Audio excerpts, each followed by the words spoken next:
Hello, I am that Rob Human, and I'm back to talking about tilings some more. God help me.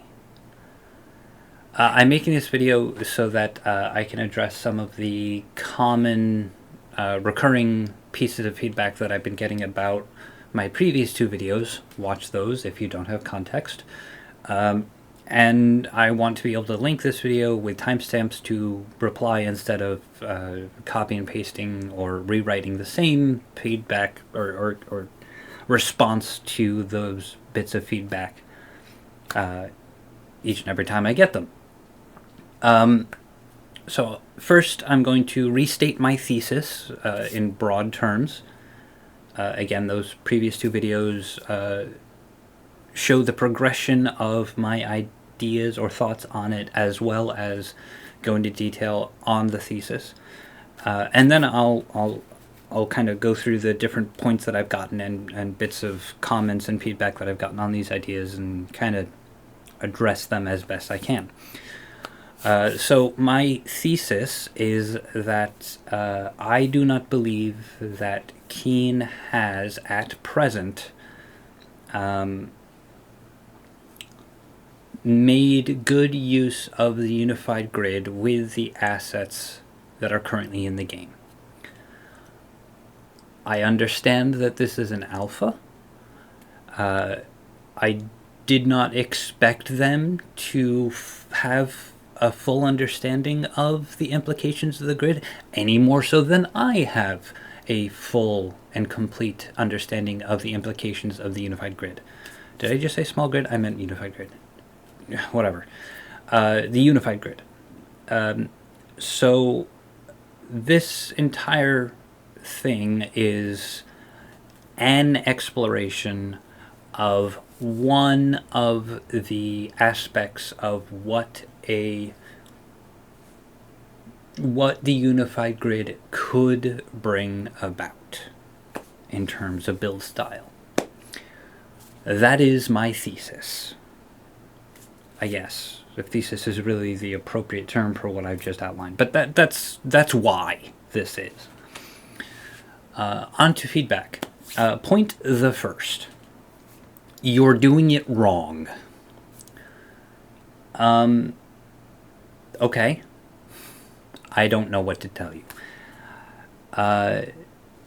Setting aside the ridiculous idea that one can play a game incorrectly or build incorrectly, I think the point of this is that the idea that I am creating my own problem by not embracing the tile set as is.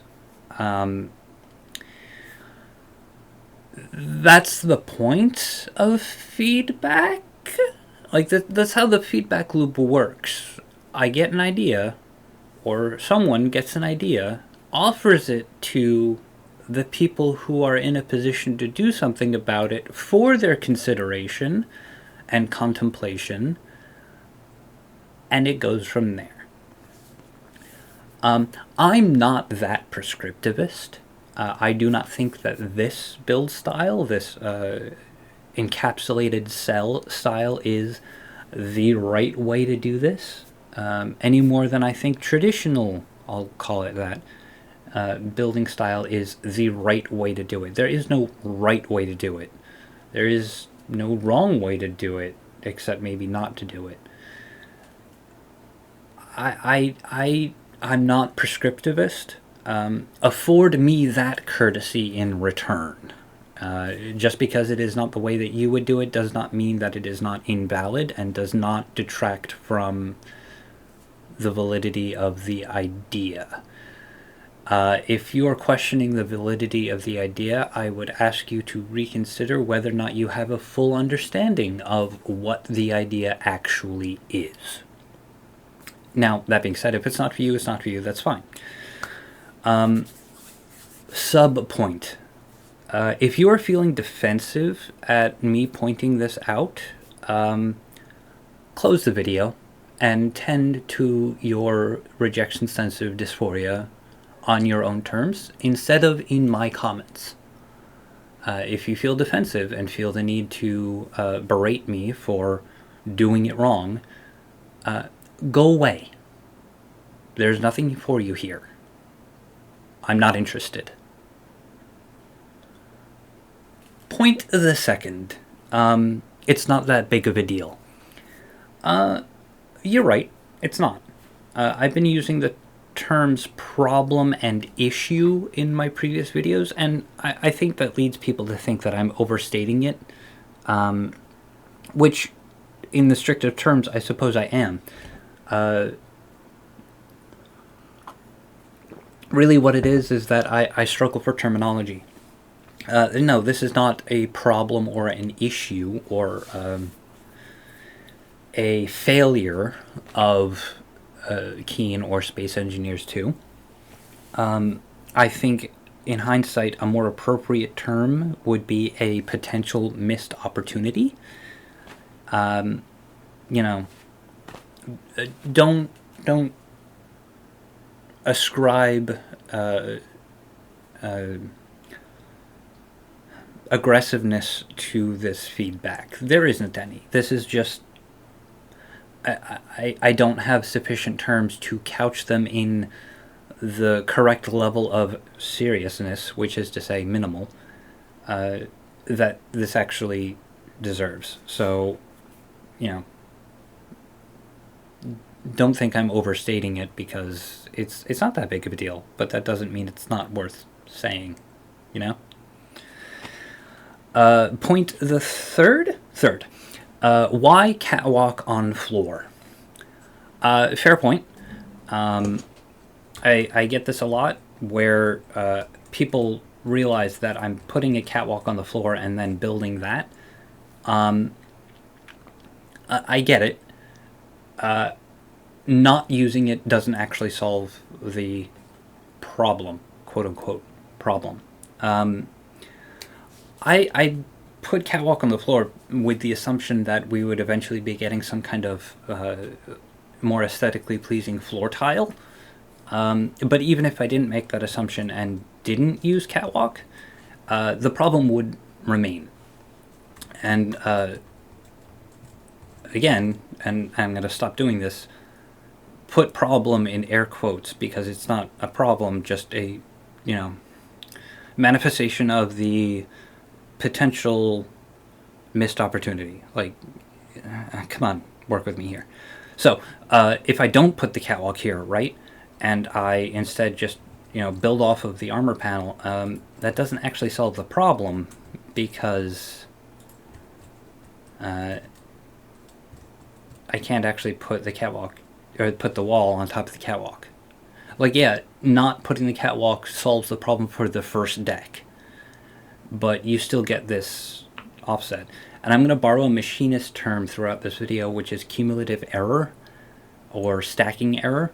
And again, quote-unquote error, work with me here, for lack of terminology. So, you know, this is how the fact that this takes up the same 2.5 meter cells contributes to that stacking error in this way.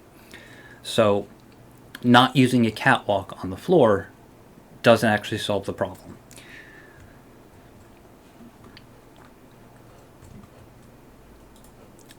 Sorry, I didn't want to cough in your ear. Now, the instant thing that comes to mind after showing that example here is, well, your ceiling's in the wrong place. And yeah, you know, let's not use the catwalk floor again, and let's build this up without the constraint of the ceiling. Right, so we have this, and then, you know,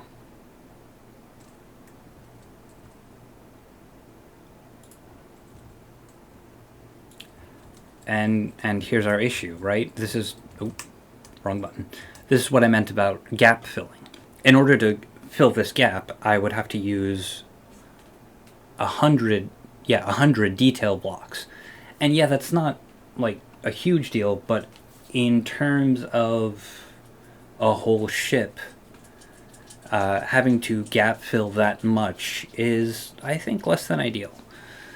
Now, again, one could do this, and, but you have that, which, again, not a big deal, but slightly constricting, and I think the whole premise of this thing is that I think a certain approach to new assets might make this moot.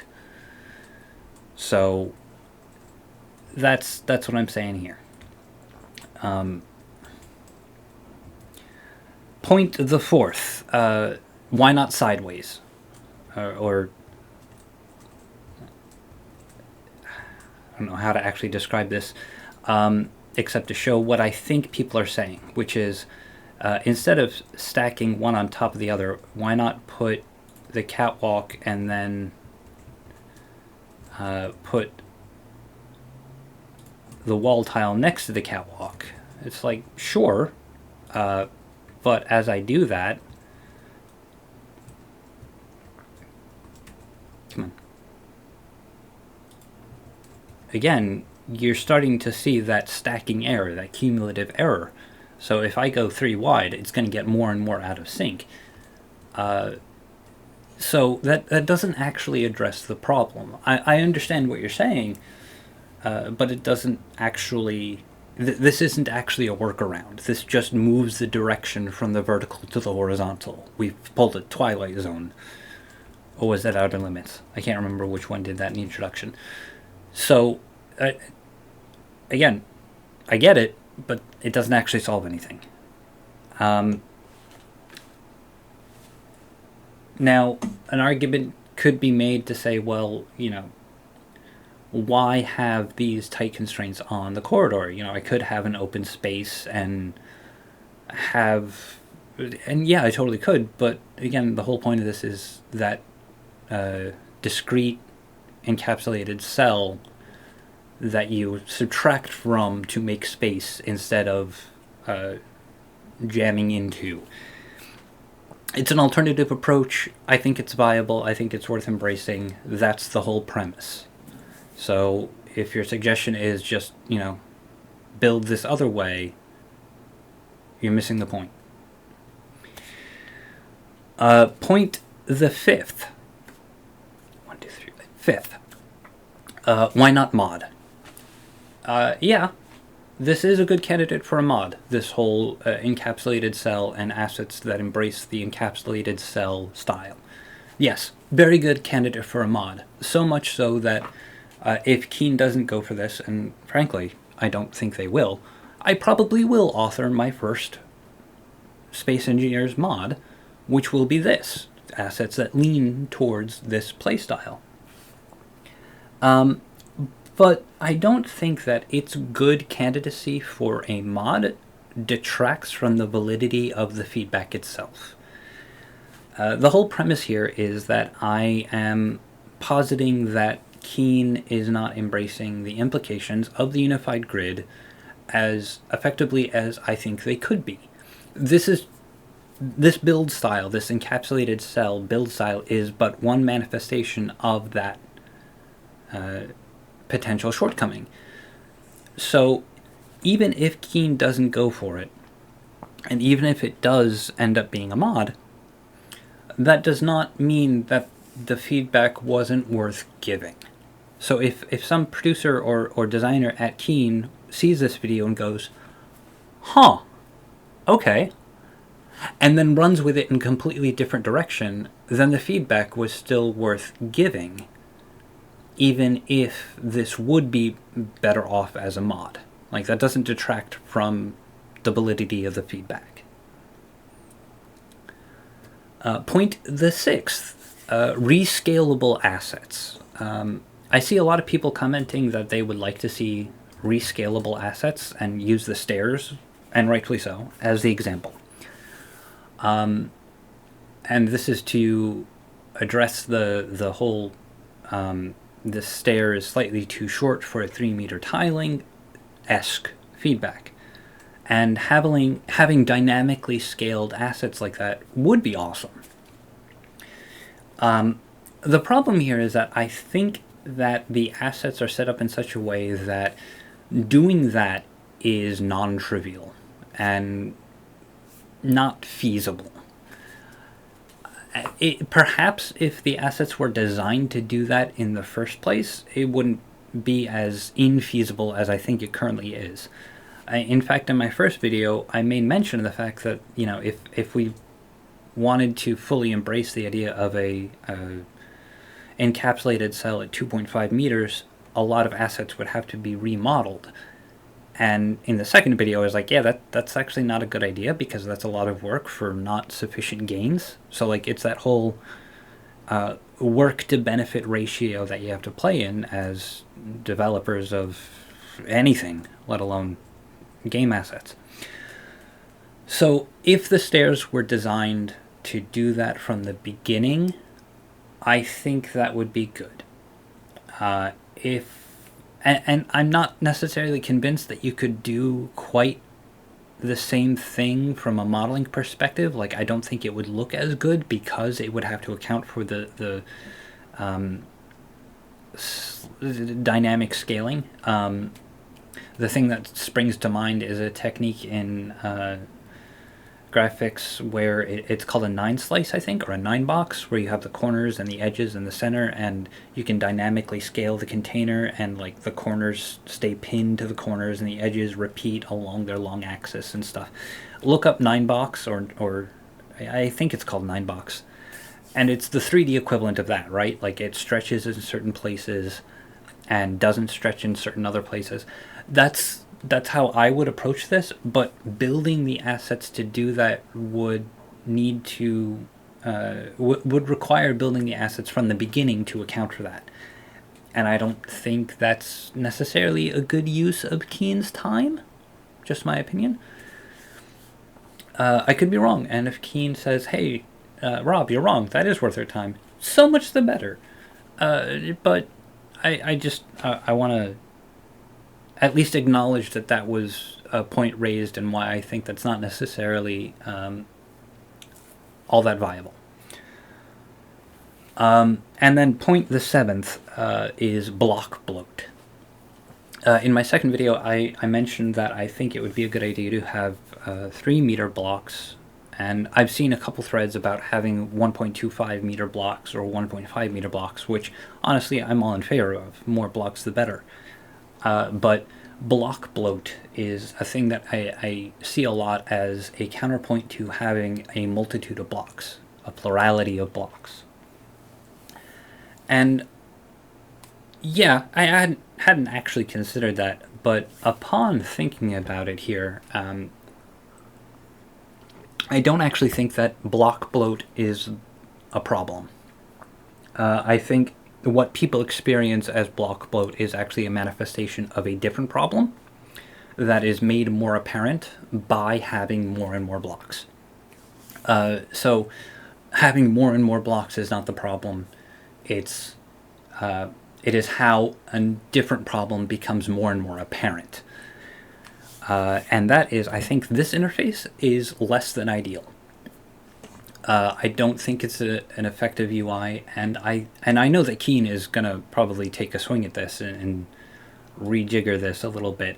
And this was also the case in Space Engineers 1. It actually makes sense that they would basically port the SE1 interface over to here as a starting point. So, Keen, if you're watching, here's my feedback on this block UI.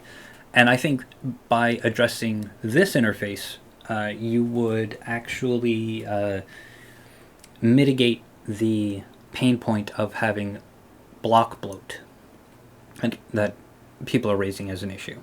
So here's what I would do. First, a dissection of this UI. You've got this list of categories, and you've got these subcategories up here. I think these are subcategories, and of course the filter, the pane, and your toolbar. And I'm not even going to address the dead space around this because that's moot. That's not the point. So, the first thing I'm going to say here is that I don't think a flat list is actually the best thing to have here. You've got all blocks and then several categories that are... it is just a list, a flat list. I think a tree view would actually be better, where you have categories and subcategories within, and those can have nested categories and whatnot.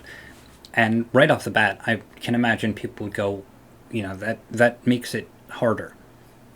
I don't think it does, because the idea here is that supposing that there was, say, armor, and then the two subcategories are in fact heavy armor and light armor, those would appear under this armor flyout. And so you would have armor, heavy armor, and light armor underneath. If I clicked on armor, all of the armor would show up. If I clicked on its first child, heavy armor, only heavy armor would show up. And then light armor, the same. So like it is a cumulative category. You can then subdivide that. So like heavy armor, you could have... you could split it down by size. So you could have like 2 meter or 2.5 meter, half meter, and whatnot. And then you could do... Or you could subdivide it by shape, solid or slopes or corners. I think size makes more sense, and I'll get to why in a minute. So you have discrete categories with subcategories that are a holistic filter. That's the first idea. Second idea, it feels like, and I could be wrong about this, these over here are subcategories that would otherwise go here. I posit that a tag, I'm going to use the term liberally here, a tag system here would actually be better. So if one were to come to all blocks, you've got all the different subcategories. But suppose I were on armor, the tags here might actually be solid and slope, but I'm having trouble actually articulating how tags are different from categories. If you consider categories to be vertical slices of your block selection, then tags are the horizontal. So like I could actually have two intersecting pieces of taxonomy to act as a filter. So I could go into all blocks, pick slopes, and for example, and it would show anything tagged with slope, regardless of whether it was in armor or whether it was in structural or whatever else, or decor.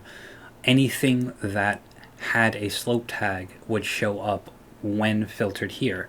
Whereas if I went to armor and then clicked on the slope tag, it would only show slopes, the things tagged with slope that are in the armor category. So you've got this kind of two-axis filtering. The third thing I might recommend is a little bit more effective filtering.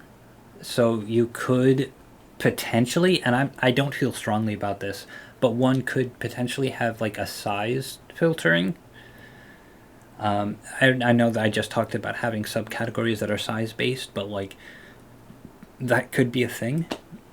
I think the other option one might do is actually having like saved searches and saved filters. So like if I filter down and be like, all right, I know I'm going to be using this subset of blocks that I have drilled down to many times, saving the filter and having, a sub list of saved searches or saved filters would be a really good idea.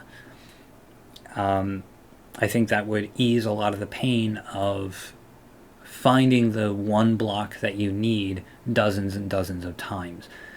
And yeah, I know that's what toolbars are, but I still feel like that would be a good way to kind of have a specific subset of blocks at your fingertips. I feel like there was one other thing that I might have missed. Custom categories or custom groups might be a good idea.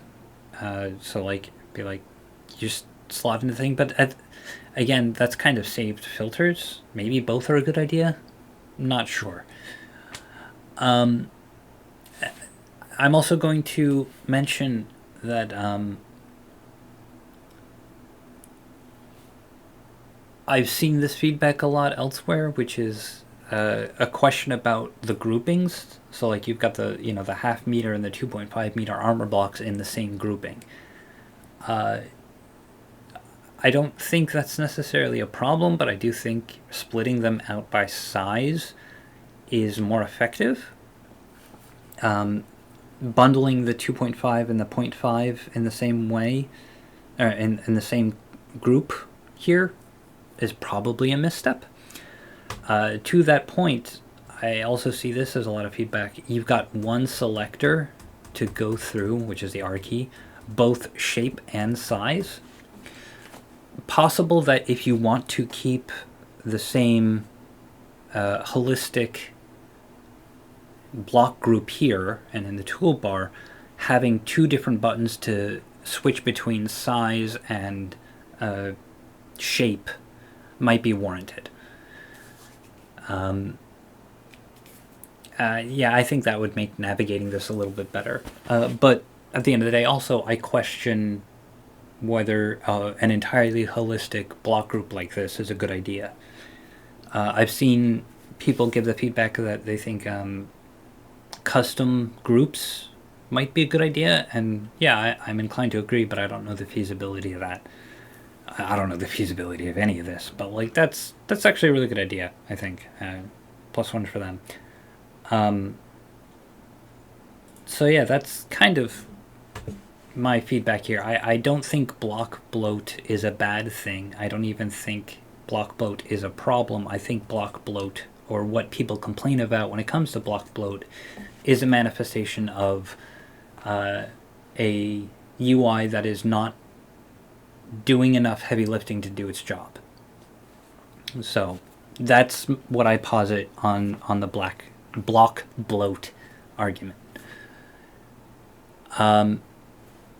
Yeah, that's pretty much all I've got. Hopefully this is the last video that I do about this, unless Keen puts out a vertical slice and gives me another idea. I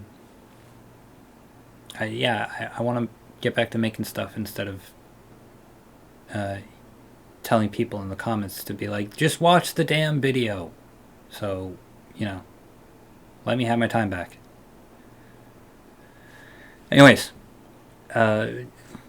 take care.